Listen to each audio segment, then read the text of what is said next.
Hello à toi et bienvenue dans cet épisode assez spécial où on va parler de comment gagner la confiance de ton audience pour lui donner envie d'acheter ton offre.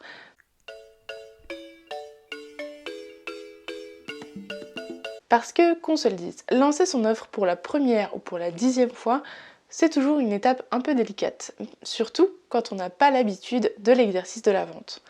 En plus de ça, tu vas sûrement avoir droit au fameux syndrome de l'imposteur qui va passer faire coucou pendant toute ta période de lancement et en particulier quand tu vas devoir te mettre en avant, t'exposer pour dire que oui, ton offre c'est la meilleure. Ton offre est faite pour ton audience.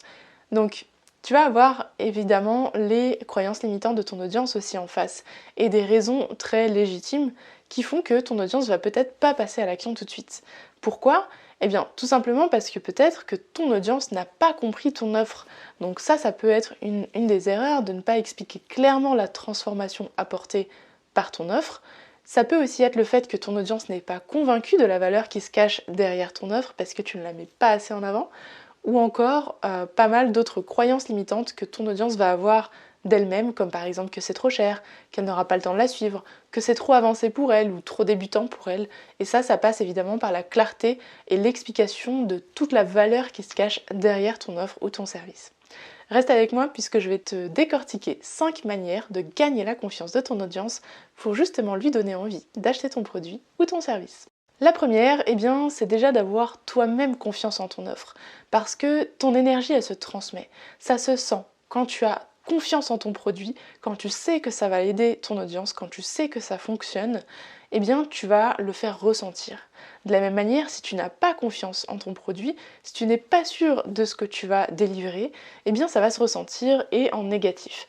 Malheureusement, cet effet il est encore plus puissant quand on n'a pas confiance en son produit, ça se ressent d'autant plus fort parce que la personne elle attend qu'une chose, c'est d'être convaincue en face. Et il faut absolument lui donner des éléments positifs et pas aller à contresens. Donc avoir confiance en ton produit, ça va être la base parce que ça va se sentir en face.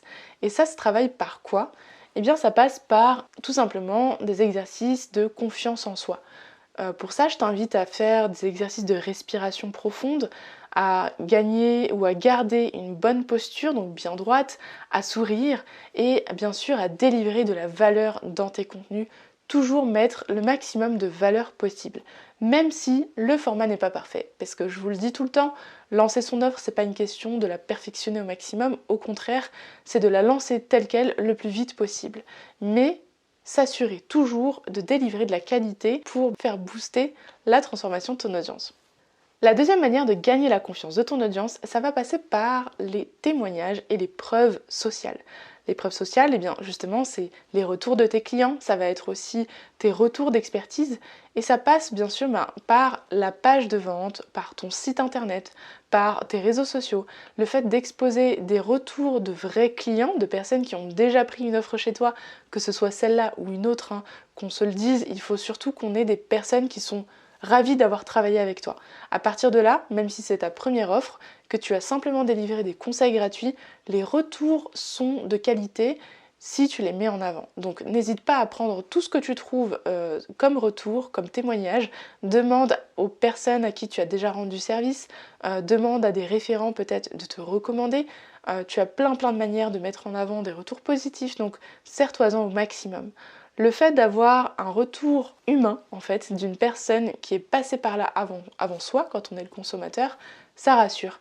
On se dit, ah ok, bon, cette personne a testé avant moi et voici ce qu'elle en a pensé. Pense tout simplement à Amazon ou à La Fourchette, etc. On va regarder quoi ? On va regarder toujours quel est le meilleur produit par rapport aux plus beaux avis, au nombre d'avis donnés. Donc n'hésite pas à mettre le paquet sur le nombre de retours que tu peux avoir et à préciser bien sûr qui est cette personne et ce que ça lui a apporté. Une deuxième manière d'exploiter un peu tes témoignages, ça va être de raconter ça en success story. Donc tu peux mettre en scène un petit peu pour raconter l'histoire de tes clientes comme des études de cas. Je t'invite à prendre vraiment ton client à l'étape 1, donc c'est un peu l'étape 0 où se trouve ton futur client, donc de raconter d'où est parti ton ancien client pour arriver et expliquer en quoi ton offre l'a amené au point B, donc l'étape finale que souhaite ton futur client qui est devant ta page de vente. Donc mets bien en scène l'histoire, raconte par où est passé ton ancien client, Qu'est-ce que tu as pu lui apporter? Qu'est-ce que vous avez travaillé pour pouvoir arriver à ces résultats? Mettez des résultats chiffrés au maximum si c'est possible pour justement donner quelque chose de concret à ton audience pour justement se projeter et se dire ok, voici le type de résultats qu'on peut avoir. Tu peux également raconter ta propre histoire. Ta propre histoire, c'est un retour d'expérience qui est très très utile et qui va en plus te permettre de te connecter émotionnellement à ton audience. Donc raconte ton histoire, surtout si tu es ton ancien client idéal, donc si tu corresponds un petit peu à ton avatar client, si on veut, dans le passé, puisque tu vas pouvoir raconter ton histoire en connaissant totalement en fait les sentiments, les émotions par lesquelles tu as pu passer, les problématiques que tu as pu relever grâce à ta nouvelle méthodologie. Donc je t'invite à faire l'exercice et à mettre ça en avant donc sur tous tes supports, hein, que ce soit ta page de vente, ton site internet, tes réseaux sociaux, bref, mets ça partout. Ton histoire va véhiculer la valeur que va porter ton offre, peu importe si c'est de la prestation de service ou des offres de produits digitaux ou physiques, ton histoire va toujours transmettre l'émotion et on est d'accord que c'est l'émotion qui fait qu'on achète un produit. La troisième façon de gagner la confiance de ton audience, ça va être par l'expertise que tu as et l'expérience des clients.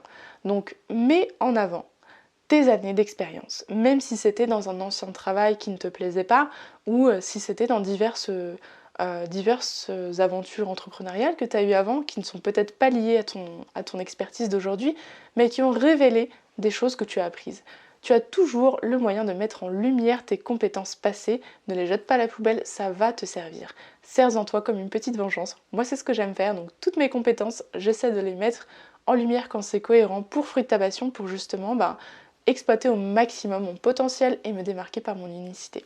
Tu peux aussi partager tes victoires personnelles, tes victoires, si ça a un lien avec ton offre, ça va donner envie, ça va montrer en fait qu'on peut aller encore plus loin une fois qu'on a mis en place les bonnes stratégies, une fois qu'on a mis en place les bonnes actions. Une des manières aussi de donner confiance un petit peu, c'est de délivrer rapidement ton produit. Alors si c'est un produit physique, je t'invite à prendre exemple sur un petit peu la délivrabilité d'Amazon par exemple, où on est toujours surpris, agréablement surpris en tout cas, par la rapidité à laquelle ils délivrent le produit. Et là on se sent vraiment en confiance parce qu'on a un support client derrière, parce qu'on nous demande comment s'est passée la livraison, on nous prévient quand la livraison approche et donc ça rassure un petit peu de dire ok mon colis arrive, mon produit est en chemin, ça arrive. Pour les produits digitaux c'est pareil, tu peux donner l'information, prévenir ton client, et dès l'achat lui proposer en fait un suivi, lui expliquer comment ça va se passer, que voici à quoi tu as droit, etc. Donc maintenir l'information, ne pas laisser ton client dans le flou par une expérience client de qualité, ça va te permettre de gagner de la confiance au fur et à mesure puisque ça va se faire ressentir dans les retours de tes futurs clients. La quatrième méthode pour gagner la confiance de ton audience, ça va être de montrer un avant-goût de ton offre de qualité. Et ça passe par quoi? Ça passe par plusieurs choses. Ça passe par tes contenus. Et par contenu, j'entends tous tes contenus en fait. Donc que ce soit tes posts sur les réseaux sociaux, que ce soit tes articles de blog, tes épisodes de podcast, en fait tout ce que tu vas créer va forger une image, donc ton image de marque, au sein de chez ton client idéal, et il va se dire ok, donc voici le niveau à peu près de qualité que peut délivrer cette personne. Et donc un business qui a une belle image de marque, qui a une bonne image de marque et qui délivre de la qualité dans ses contenus, va te faire gagner confiance très rapidement, justement de part de ses contenus à son audience. A l'inverse, si tu produis un contenu de basse qualité avec une mauvaise expérience client, des visuels pauvres, des polices pas très nettes, pas très lisibles, eh bien on va avoir tendance à se dire que c'est un petit peu bas de gamme et malheureusement on ne va pas prendre ton offre. Donc je t'invite à soigner la qualité de tes contenus gratuits parce qu'ils vont représenter ton image de marque. Donc n'hésite pas, donne le maximum dans tes contenus gratuits. Ne retiens pas l'information, ne retiens pas la qualité parce que c'est ça qui va te donner envie d'acheter. C'est ça qui va te donner envie d'aller plus loin à tes clients. Donc mets de la qualité, ne retiens pas l'information. Fais juste en sorte de délivrer du contenu stratégique. Un moyen de montrer aussi un avant-goût de qualité, c'est de donner une masterclass ou de donner un freebie. Donc c'est un petit cadeau gratuit en fait que tu vas proposer à ton audience pour justement lui montrer à quoi ça ressemble à l'intérieur, comment est-ce que tu travailles, et ça te permettra donc, si tu fais ça en live lors d'une masterclass, de partager ton énergie. Et en général, c'est ça qui plaît, c'est l'énergie avec la personne. Spécifiquement, si tu es dans un milieu où tu vas donner un service, donc où on va avoir affaire à travailler avec toi en direct, le fait d'avoir une énergie positive qui parle à ton audience, ça va tout de suite lui donner envie de travailler avec toi, de la même manière que quand je vends, en général, je fais des événements en live pour échanger directement et qu'on perçoit mon énergie en direct, tout simplement. La 5e façon de gagner la confiance de ton audience, ça va être de parler des bénéfices et pas des fonctionnalités. Ça, c'est une des erreurs les plus courantes. En fait, on va avoir tendance à dire, par exemple, que dans mon offre, dans ma formation, par exemple, il y a 6 modules et ils sont accessibles sur smartphone. C'est super, c'est top, c'est un point positif, ok. Maintenant, c'est pas ça qui va donner confiance à ton client en fait, à ton futur client. Ce qui va lui donner confiance, c'est plutôt d'expliquer en quoi chacun de ces 6 modules va transformer sa vie ou son business ou son projet. Enfin bref, ta spécialité.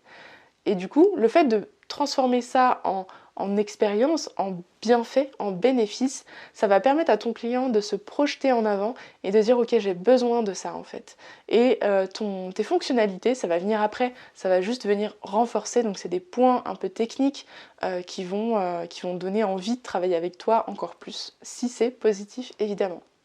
J'ai un bonus optionnel pour toi, donc en fait c'est de prévoir une garantie. Évidemment ça ne s'applique pas à tout le monde. Par exemple pour des produits digitaux, des petits produits digitaux, je t'invite à ne pas mettre de garantie satisfait ou remboursée, à part si c'est ta première offre et que tu as peur, donc dans ce cas tu peux le faire, ça va donner confiance justement à ton audience. Donc à part si c'est un produit très cher ou que c'est ta première offre, pour les produits digitaux, je te déconseille de trop jouer de cette carte-là, puisque le produit numérique est un consommable direct. Mais c'est quand même un moyen de gagner la confiance de ton audience, surtout si c'est ta première offre. Donc je t'invite à réfléchir à cette solution et à mettre en place une garantie, par exemple sur une dizaine de jours pour voir si la personne a testé le produit, si ça ne lui plaît pas, eh bien aucun souci, tu peux la rembourser. Comme ça, toi aussi, tu es apaisé si c'est une de tes premières offres. Tu peux aussi mettre en place un support FAQ par exemple pour prévenir en fait ton audience qu'après achat elle n'est pas abandonnée, elle a un moyen de communiquer, de poser ses questions si possible, normalement uniquement technique, mais si tu veux fournir un support supplémentaire, une communauté supplémentaire avec toutes les élèves de tes offres par exemple, ça peut être super bénéfique et ça peut donner envie de rejoindre toute cette communauté un peu privée. Et voilà, c'était les 5 façons de donner envie d'acheter ton produit, donc de gagner la confiance de ton audience pour avoir envie d'acheter ton offre ou ton service. Si je peux ajouter quelque chose qui est vraiment utile et qui fait que tu vas avoir des témoignages de très grande qualité, eh bien ça va être de promettre moins et de délivrer plus. Même en mettant en avant ton offre, tu peux promettre moins et délivrer plus parce que justement ça va être par exemple le plus, pas forcément plus de modules, mais plus en termes de qualité d'expérience client, plus en termes de support, en termes d'humain. Et ça va donner envie vraiment de laisser un commentaire exceptionnel. Et du coup, tu as bien compris que c'est le témoignage qui va nourrir tes futurs clients par la suite parce qu'ils vont avoir confiance en une personne qui est complètement émerveillée de quelque chose, contrairement à si c'est juste toi qui présente ton offre tout simplement. Donc voilà, c'est tout pour aujourd'hui. J'espère que ces 5 méthodes t'ont plu. Dans tous les cas, je t'invite à liker et commenter cet épisode de podcast vidéo. Donc je te rappelle que tu peux également retrouver cet épisode en podcast sur du business, de la passion et du fun sur toutes les plateformes ou sur ma chaîne YouTube où tu retrouveras tous les épisodes de podcast en vidéo. Donc merci à toi pour ton écoute. N'hésite pas à partager autour de toi pour soutenir le podcast et la chaîne YouTube. Je t'invite à t'abonner et à laisser un petit avis, donc 5 étoiles sur Apple Podcast ou à me mettre un petit pouce sur YouTube si tu es là-dessus. Et je te remercie encore une fois. Donc merci à toi et à très vite pour un prochain épisode.